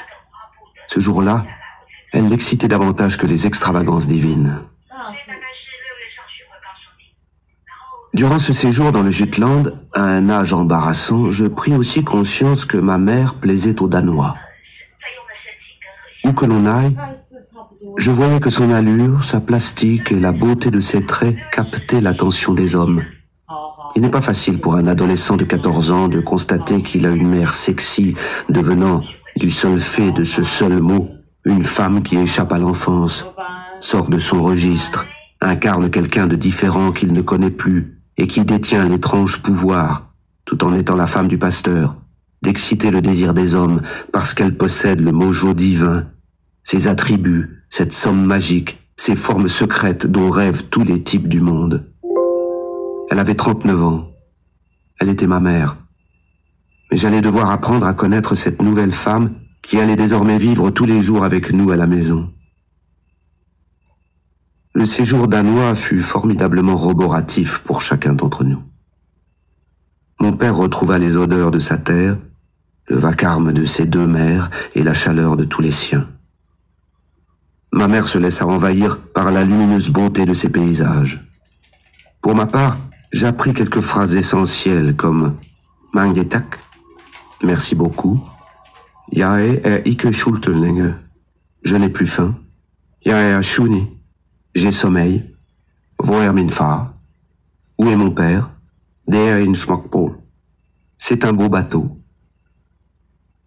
J'appris aussi que malgré mon éducation française, les leçons de mes maîtres et ma langue maternelle, j'étais avant tout un Hansen.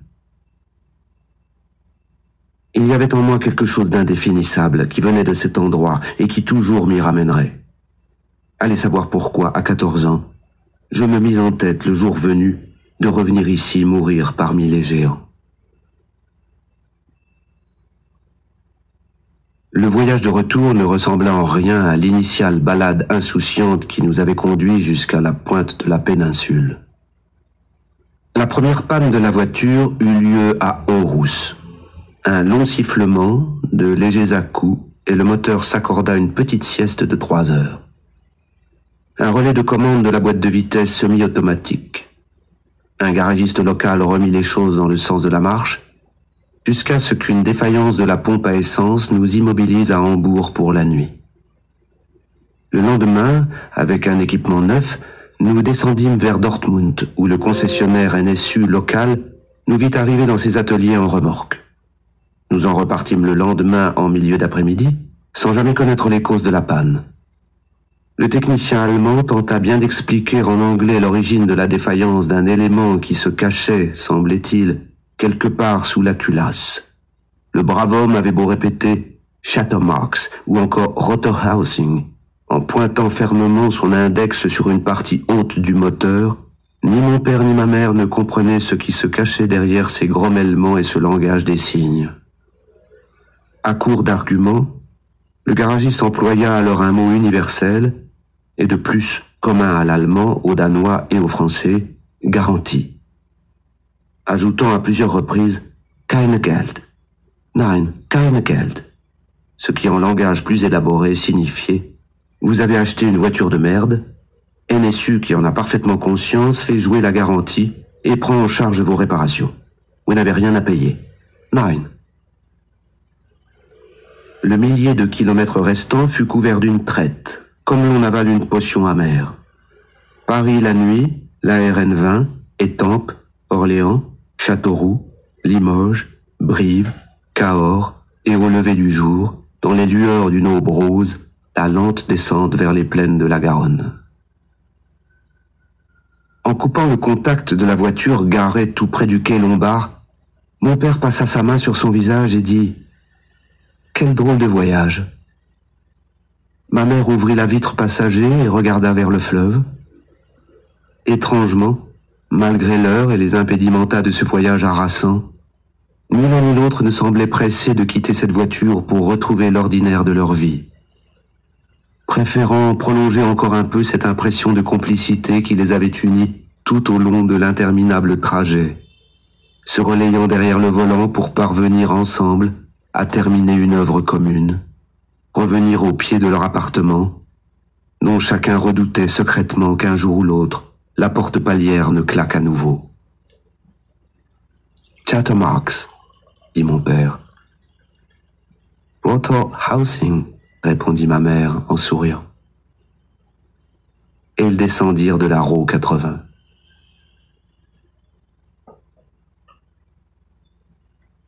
Ce matin, j'ai reçu un courrier de mon évaluateur. Il me demande si je suis d'accord pour participer à un atelier de verbalisation encadré par un psychologue, au cours duquel chaque participant exposerait aux autres son parcours de vie et les raisons qui l'ont conduit à la prison de Bordeaux. Si j'ai bien tout compris, la séance se ferait sur le modèle des réunions des alcooliques anonymes. Bonjour, je m'appelle John, je suis ici pour violence aggravée et je n'ai frappé personne depuis 8 mois. En chœur. Bravo, John. Applaudissements. Le juge est parfaitement au courant de mes actes. Il a entendu tous les témoins et m'a longuement interrogé. Il m'a condamné à 2 années de détention. Tout est dit. S'ils veulent m'élargir avant le terme, à eux de prendre leurs responsabilités. Je n'irai pas picorer quelques graines de contrition dans leurs mains pour mendier une paire de mois de liberté. Je ne répondrai pas à Viggo Mortensen, je m'étais fait une autre idée de lui. Je le trouve décevant. Putain, quand tu tombes sur des trucs pareils, ça fout vraiment la trouille. T'as déjà lu la Bible ? Oh, je te parle, putain, la Bible. C'est bien la dernière question que j'aurais imaginé que Patrick me pose un jour. Non, moi, fils de pasteur, je n'avais jamais lu la Bible. Mais lui, d'où tient-il ce livre ? C'est ma mère qui me l'a fourré dans le sac quand je suis parti au trou. Elle m'a dit, ça te fera pas de mal. Putain, j'ai ouvert ce truc il y a 10 minutes et crois-moi, c'est des sévères les brothers. Et quand ils envoient, je t'assure, c'est autre chose que nous. Des juges, ils fileraient d'où avec des oiseaux pareils, écoute-moi ça. Avant le texte, je te donne le nom du mec qui l'a écrit et un numéro livré avec qui ressemble à rien. Ésaïe 65:12. Je vous destine au glaive, et vous fléchirez tous le genou pour être égorgés. Car j'ai appelé et vous n'avez pas répondu. J'ai parlé et vous n'avez point écouté. Mais vous avez fait ce qui est mal à mes yeux et vous avez choisi ce qui me déplaît. Non mais comment il se la joue le mec ? C'est chaud putain, c'est vraiment chaud. Attends, il y a celui-là aussi. Matthieu 25:30. Et le serviteur inutile, jetez-le dans les ténèbres du dehors, où il y aura des pleurs et des grincements de dents. Bababam, le dernier. Lévitique 20:15. On le lapidera ou on le percera de flèches. Si un homme couche avec une bête, Il sera puni de mort et vous tuerez la bête. Sans déconner, ils sont détraqués à mort, les mecs. Tuer la bête. Non mais attends, la bête, elle y est pour rien dans leur histoire. La Bible fait un majestueux vol planer dans la cellule et comme un oiseau foudroyé par de la grenaille s'écrase au pied du mur piqué de salpêtre, derrière lequel on entend gratter les rongeurs. Au milieu de la nuit, Patrick Horton a poussé un hurlement tellement déchirant et puissant qu'il m'a projeté hors de mon lit et provoqué l'arrivée au galop d'une paire de gardiens, les Siamois, équipés de tasers et de matraques pour mettre fin à ce qu'ils pensaient être une violente agression. Je l'ai vue, elle était là. Elle marchait sur mon ventre et elle me regardait. Je sais pas si c'était une grosse souris ou un rat, mais putain, cette bestiole marchait sur moi. Je l'ai vue, chef, je l'ai vue.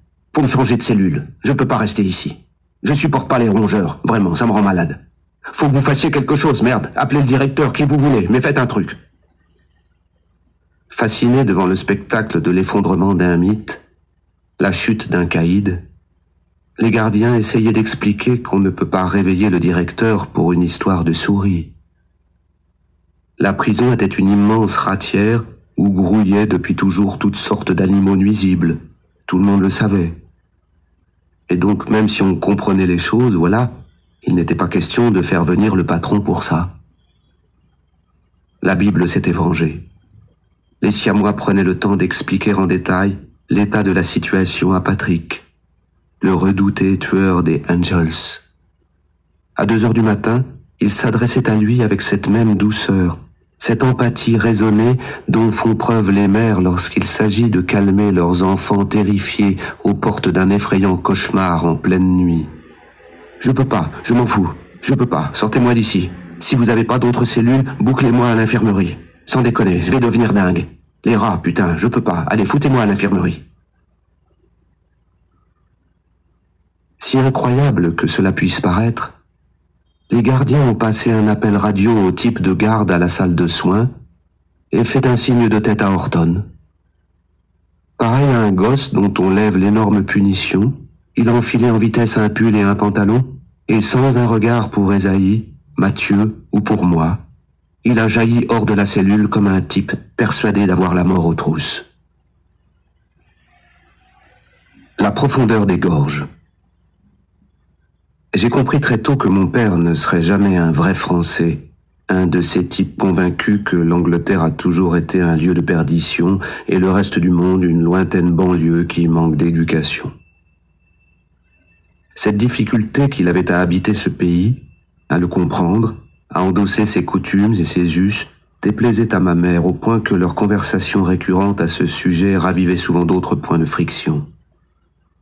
Malgré les 16 années déjà passées en France, Johannes Hansen restait un irréductible Danois, mangeur de smørbrød, un homme du Jutland du Nord, raide sur la parole donnée, l'œil planté dans le regard de l'autre, mais dépourvu de cette dialectique gigoteuse en vogue chez nous, si prompte à nier les évidences et renier ses engagements. De son pays d'accueil, il aimait par-dessus tout la langue qu'il utilisait avec un infini respect et une grande justesse grammaticale. Pour le reste, il semblait avoir les pires difficultés à trouver une vie à sa taille. Il disait souvent que de toutes les nations qu'il connaissait, la France était le pays qui avait le plus de difficultés à s'appliquer à lui-même les vertus républicaines et morales qu'il exigeait des autres. Surtout l'égalité et la fraternité. Avec leur couronne de privilèges, vos présidents et vos petits marquis ressemblent tellement plus à des rois que notre pauvre reine Margaret II. C'est ce qu'il aimait souvent répéter à table pour éperonner ma mère. Il avait également beaucoup de mal avec l'arrogance, l'aptitude au mensonge et la déloyauté qu'il disait voir ruisseler de nos gouvernements. Quant à nos hommes politiques, il ne pouvait les imaginer que barbotant dans les termes de la corruption et de la compromission. Anna coupait alors court à ce cortège de reproches. Mais alors, pourquoi vivre ici? Tu es libre de rentrer chez toi. Mon père ne répondait jamais rien, mais tous nous entendions le timbre de sa douce voix. Mon fils est ici, et je t'aime. Bien que né et éduqué en France, Je partageais le plus souvent les vues et les sentiments négatifs de mon père sur notre pays. Je comprenais parfaitement qu'un homme de sa stature, élevé dans les bourrasques pacifistes et internationalistes, se sent à l'étroit dans la camisole hexagonale où l'on essayait de le faire entrer. Et puis son fils était là. Et même si cela devenait de plus en plus compliqué, il continuait d'aimer sa femme. Le Spargo avait retrouvé son calme originel et ses cycles de flux et de jusant rythmant les sorties de films à succès. En 1970, Le Cercle Rouge, Tristana, Little Big Man, Le Boucher, Mash et L'Aveu offrirent à ma mère une de ses meilleures années. La production pullulait de nouveautés brillantes qui se glissaient à merveille dans notre petit écrin d'art et essai, qu'il était encore de bon ton de fréquenter. Au lycée, j'étais très vite devenu populaire grâce à la position de ma mère et à l'incroyable fièvre cinématographique qui traversait la jeunesse de cette époque. Pour ma part, je voyais tous ces films du Spargo, les uns après les autres. Parfois au gré des journées, mais le plus souvent en fin de matinée, et pour une occasion spéciale, un film marquant, ma mère organisait une séance familiale. Nous avions alors la salle pour nous seuls. Assis côte à côte, mon père, ma mère et moi, nous regardions alors un long métrage projeté sur grand écran. Je vivais là des moments inoubliables, et tandis que les images de ces bobines de triacétate de cellulose s'enchaînaient, nous offrions dans cet immense salon toutes les caractéristiques d'une famille unie. Mon père nous parlait très peu du temple et de ce qu'il y faisait. Loin de ses performances danoises couronnées de rappels enflammés, il semblait ne délivrer ici qu'un service minimal dans une indifférence polie. Il écrivait toujours ses prédications avec application, mais quelque chose en lui semblait désamorcé. Ma mère n'avait jamais fréquenté son office, et pour ma part, je ne venais plus depuis longtemps écouter ces sornettes qui, à l'image de celles de ses confrères et concurrents, tournaient en rond depuis des siècles sur le phonographe des prophètes. Certains soirs, en attendant ma mère, Johannes se servait un verre d'alcool et s'asseyait devant la grande fenêtre face au fleuve. En été, quand il pleuvait, il ouvrait en grand les vantaux pour écouter le bruit de l'averse et sentir l'odeur mouillée de la vie remonter des trottoirs.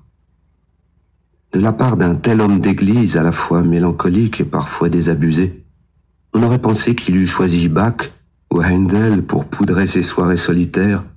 En réalité, dans ces moments de désenchantement, mon père écoutait des enregistrements qui semblaient tomber de l'étagère dans un ordre erratique. Lee Konitz, Emerson, Lake and Palmer, Stan Getz, Curtis Mayfield ou Led Zeppelin défilaient sur notre chaîne Hi-Fi Marantz, accouplée avec des enceintes JBL choisies personnellement par ma mère. Le son, à l'époque de mes parents, revêtait une importance capitale qu'il n'a plus aujourd'hui. Il y avait une étonnante course à la performance pour sublimer les imperfections de pressage, les productions bâclées et les crachotements de 33 tours labourés par des rivières de diamants. Pour le pasteur, cette musique venait sans doute du ciel, via les canaux impénétrables de Tweeters, Mediums et Bloomers, conçus par James Bulow Lansing, JBL, et assemblés à Northridge, Californie. Si Johannes était encore de ce monde et découvrait le compte-rendu des malheurs de ma petite vie, sans doute serait-il au moins satisfait de lire cette notation inutile, mais précise sur l'origine de nos haut-parleurs. Aujourd'hui, le monde est devenu trop complexe pour se contenter d'approximations, d'explications floues ou de remarques vagues. Je crois plus que jamais qu'il faut s'astreindre à la justesse, l'exactitude, nommer le détail. Autrefois, tu pouvais acheter l'âme d'un homme avec une image pieuse sans qu'il demande autre chose qu'une bénédiction. Aujourd'hui, pour obtenir ce que je suis venu chercher, il faudra accompagner ce frère, répondre à ses questions, calmer ses inquiétudes et le border avec les gestes patients d'un référent fatigué des alcooliques anonymes. Ainsi parlait mon père. Lorsqu'il avait terminé son premier ou son second verre face à la pluie, il lui arrivait quelquefois de m'entreprendre sur sa marotte, ces heures passées dans la perfection de la foi. Un soir que ma mère tardait à emprunter notre escalier, peut-être cette fois au bout d'un troisième verre, et tandis que la pluie léchait encore les vitres de l'appartement, il lâcha soudainement prise et dévissa de la paroi sur laquelle il devait s'accrocher depuis longtemps. Je n'ai plus la foi, même pas une journée. Même pas quelques heures par-ci par-là. Il n'est plus question de perfection. Plus rien. Quand on est allé à Stahen la dernière fois, j'ai parlé longuement avec le vieux pasteur de ces choses. Au bout d'un moment, il m'a dit « Mais Johannes, moi non plus, je n'ai plus rien. Rien du tout, à part cette bouteille de scotch que je renouvelle quand elle est vide. La foi, c'est fragile. Ça repose sur 3 fois rien, comme un tour de magie. Et qu'est-ce qu'il faut pour être un bon prestidigitateur? Un lapin et un chapeau? À une époque, j'avais tout ça au creux de ma main. Aujourd'hui, plus de lapin, plus de chapeau, plus de magie. C'est exactement ça, fiston. Plus rien. Ta mère et toi avez raison de ne jamais venir me voir et de ne vous être jamais intéressé à tout ça. Je vous envie. Moi, pour gagner ma vie, je dois continuer à monter sur scène, effectuer mon vieux tour, le seul que j'ai jamais appris. Et sans femme, ni lapin, ni chapeau. Ce soir-là, pour dîner, mon père nous avait préparé un gratin d'aubergine. Il attendait dans la tiédeur du four. Ma mère rentra en évitant de faire claquer la porte d'entrée. Johannes s'était endormi. Au petit matin, comme s'il ne s'était rien passé durant la nuit, mais avançant quand même sur la pointe des pieds, Patrick Horton a réintégré notre cellule. Plus tard, tandis que nous revenions du petit déjeuner, un gardien a passé la tête dans l'entrebâillement de la porte. J'ai parlé de ton histoire au chef. C'est réglé. Un type de l'entretien passera dans 1 heure. Effectivement, vers midi, un employé entra dans le condo avec une truelle langue de chat, des brisures de métal et une sorte d'enduit à prise rapide. Pour réaliser son amalgame, il dilua la poudre dans un peu d'eau, y ajouta les copeaux d'acier et entreprit de colmater toutes les fissures qui lézardaient les murs. Pendant qu'il opérait, Horton le suivait comme une ombre servile, vérifiant à chaque fois l'efficacité de l'obturation. Vous êtes certain qu'il y a assez de métal dans le mélange? Il est bien coupant? Faut qu'il se découpe les pattes dessus, sinon ça sert à rien. Combien pour que ça devienne vraiment dur? 24 heures? Putain, y a pas moyen d'accélérer? L'employé de la prison passa 1 heure dans le condo à tout gratter et reboucher. Il dut aller chercher un autre sac d'enduit et d'autres éclats de métal. Quand il eut terminé, il se lava les mains dans notre lavabo, regarda la serviette sur la cuvette des toilettes, puis nous examina un instant. C'est lequel de vous qui a peur des souris? Horton mit un certain temps à se dénoncer. Le gars rangea ses affaires en souriant. Putain, j'en étais sûr et certain. Le mois de janvier est à Montréal l'un des plus froids de l'année. Cette semaine, la température est descendue jusqu'à moins 32 degrés. Dans les cellules, malgré le chauffage, c'est à peine s'il fait 14 degrés. On nous a distribué des couvertures supplémentaires. Elles sont en acrylique et ont une drôle d'odeur qui rappelle celle de certains caoutchoucs d'origine chinoise reconstitués à partir de vieux pneus équarris. La nuit, nous dormons habillés. Le jour, nous enfilons 2 ou 3 pullovers pour supporter le froid. Sans doute frigorifiés dans les boyaux de la prison et privés de leurs issues habituelles, les rats et les souris ne sont pas revenus nous rendre une nouvelle visite. L'humeur d'Horton s'en est évidemment ressentie. Il a retrouvé toute sa superbe et son désir de fendre en deux une bonne part de l'humanité. Je connais un des mecs qui sont arrivés aujourd'hui. C'est un vrai crosseur. Il n'y en a pas un autre à Montréal pour te maquiller en vitesse des bécanes volées. Il te fait le boulot en 1 après-midi. Ceci dit, tu t'en souviens. Quand tu vois ce qu'il te demande, tu comprends vite que le mec, il bosse pas pour l'armée du salut. À part ça, c'est un vicelard qui se balade en permanence avec une lame sur lui. Je lui donne pas 24 heures pour qu'il s'en fabrique une ici. Lui, tu vois, j'ai même pas besoin de me poser la question, je sais qu'il finira mal. Un jour, moi je te le dis, le mec, il va tomber sur un as du katana, qui va le découper en 2 morceaux. Comme ils disent dans la Bible, celui-là qui te menace au poignard, il finira dans le hachoir.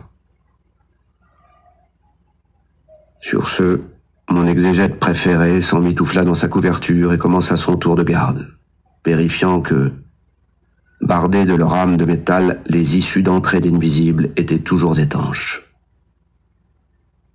Quelle que soit la température, la nourriture que l'on nous sert est toujours aussi misérable.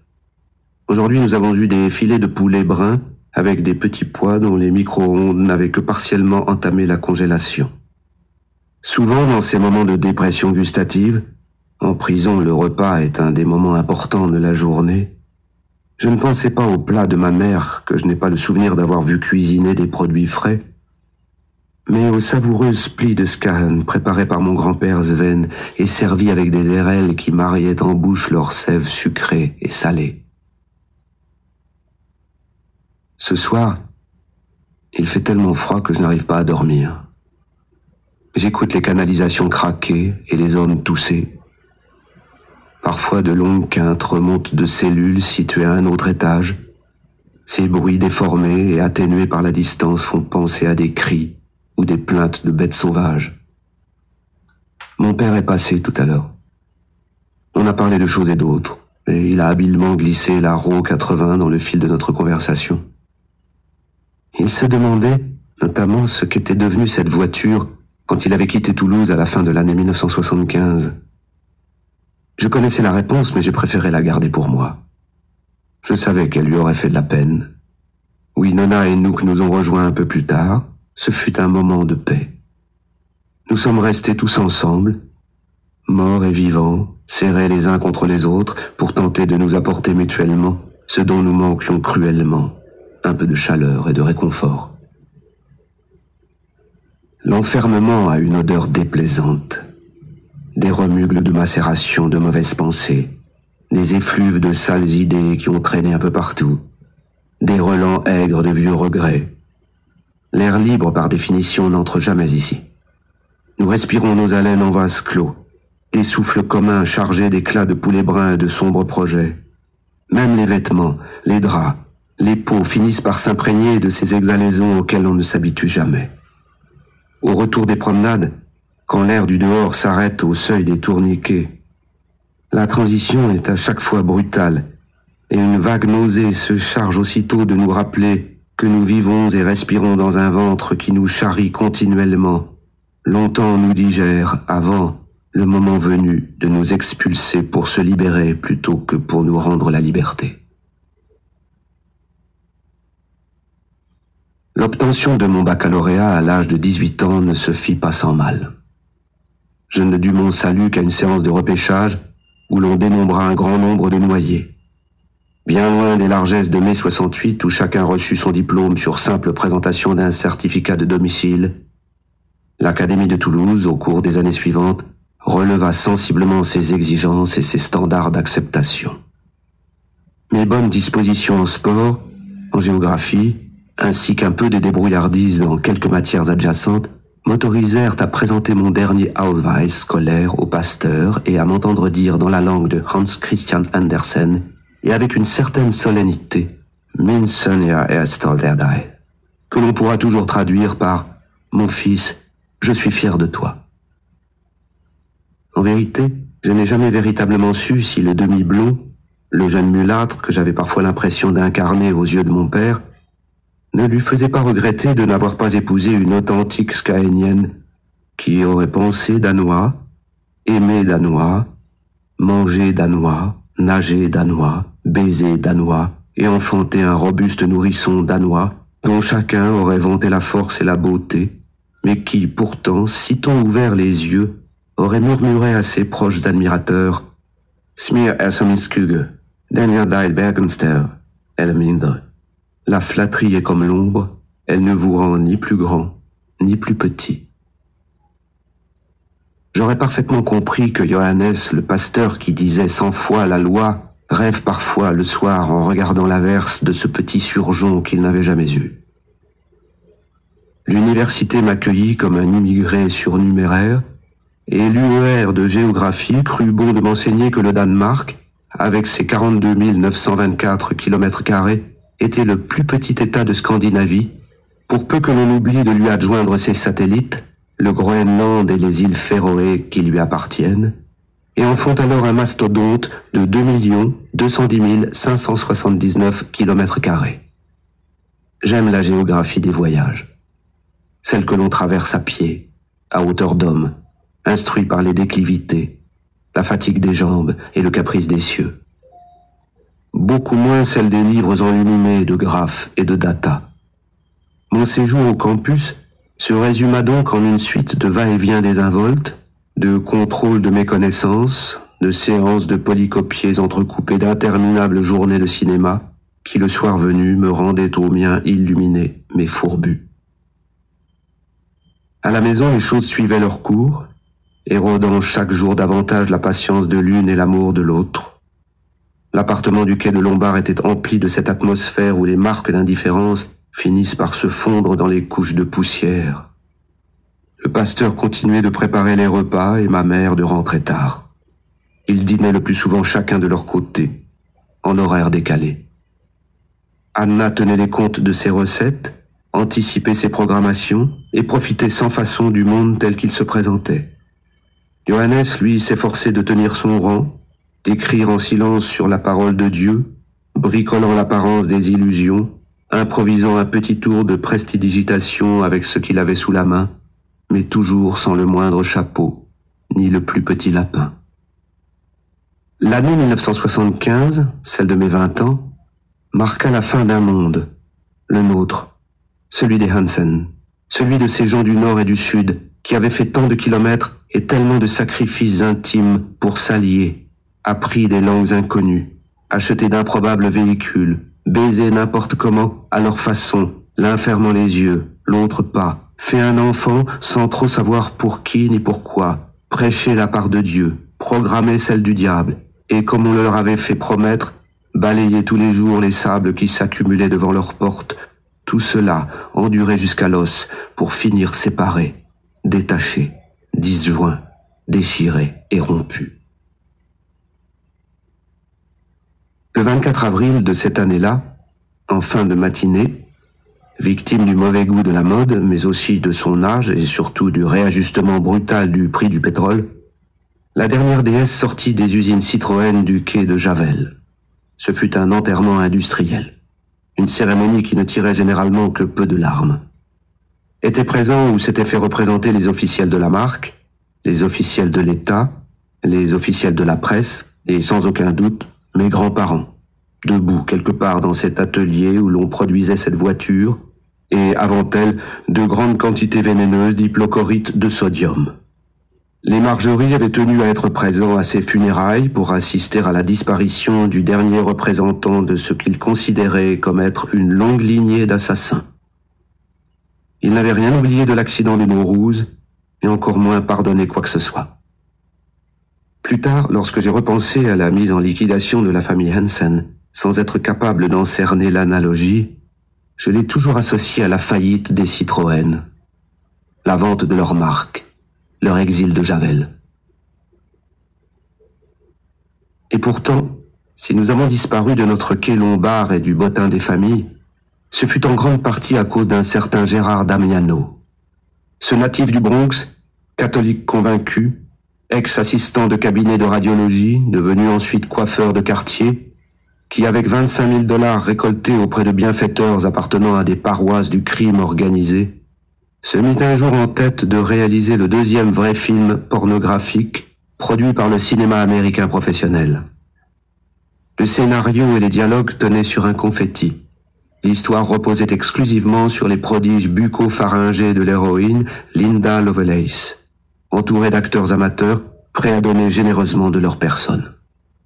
Le tournage, bricolé avec une équipe que l'on logeait dans une coccinelle, fut bouclé en 6 jours durant l'hiver bienveillant de Miami. À sa sortie aux États-Unis au printemps 1972, l'un des acteurs, Harry Rims, qui jusque-là n'avait joué que dans du Shakespeare, employé sur Deep Throat comme comédien, mais également en tant qu'éclairagiste, fut poursuivi par la justice pour avoir véhiculé des obscénités dans le pays. La pellicule, interdite dans 27 États, qualifiée de totalement obscène par celui de New York, provoqua des tornades de scandales, des volées de critiques, des vertiges de vertu. Mais les salles accessibles où le visionnement était autorisé, elles, dégorgeaient de spectateurs. Durant sa carrière, Deep Throat, alias Gorge profonde, film minuscule, rapporta plus de 600 millions de $. Mais il faut noter ceci. Damiano, le coiffeur-réalisateur, tout comme les apprentis acteurs, ne touchèrent à l'époque pour leurs 6 journées de travail que quelques gravillons de cette montagne d'or. La grande majorité des recettes fut en effet prélevée en liquide au jour le jour, au guichet même des cinémas, dans tout le pays par une garnison d'encaisseurs chargés par la mafia de tondre les acteurs et le coiffeur. Gérard Damiano récidiva pourtant l'année suivante en tournant The Devil in Miss Jones, qui généra 7,7 millions de recettes et fut le plus gros succès de 1973. En 32 ans de carrière, la filmographie de cet étonnant personnage s'arrêta au bout de 48 films, dont les titres splendidement explicites comme Splendor in the Ass, 1989, ne laissent planer aucun doute sur l'écriture, la nature et le contenu des scénarios. Si je me souviens encore de ces détails, c'est qu'en raison des barbelés de la censure, Deep Throat ne sortit en France que le 27 août 1975, et que durant cette longue période d'attente à la maison, les débats entre la réforme et l'art et ses essais avaient été vifs. 3 ans s'étaient écoulés depuis sa présentation américaine. 3 années durant lesquelles ORL et critiques avaient glosé sur les singularités de ce fond de gorge, la biographie de son auteur, son catholicisme élastique et ses recettes qui disparaissaient comme autant de lapins dans des chapeaux siciliens. Toutes ces anecdotes étaient arrivées par vagues successives d'outre-Atlantique, si bien que lorsque Gorge profonde fut présentée dans nos salles, tout le monde avait le sentiment d'avoir déjà vu le film. Le 27 août 1975 reste donc pour moi une date inoubliable. La journée fatidique où notre vie a basculé en officialisant ce que je pressentais depuis longtemps. Dès le mois de juin, le ministre de la Culture, Michel Guy, leva les interdits bloquant l'arrivée de ces pellicules en France. Ma mère, en tant qu'indépendante, se positionna auprès du distributeur Alpha France afin de pouvoir présenter ce film phénomène au Spargo. La nouvelle, lorsqu'elle se propagea jusqu'au quai Lombard, mit le pasteur en furie, révéla son petit côté frileux et conservateur tout en libérant sa parole. Qu'est-ce que tu crois que j'en ai à foutre de ta misérable histoire, de ton ridicule clitoris et de ces types qui se font sucer pendant 1 heure? Tu penses que c'est ça qui me choque? Tu le crois vraiment? Non, Anna, ce qui me fout en l'air, c'est que la femme du pasteur du vieux temple n'ait pas envisagé une seule seconde les répercussions que ces choix cinématographiques à la con allaient avoir pour moi. Si tu diffuses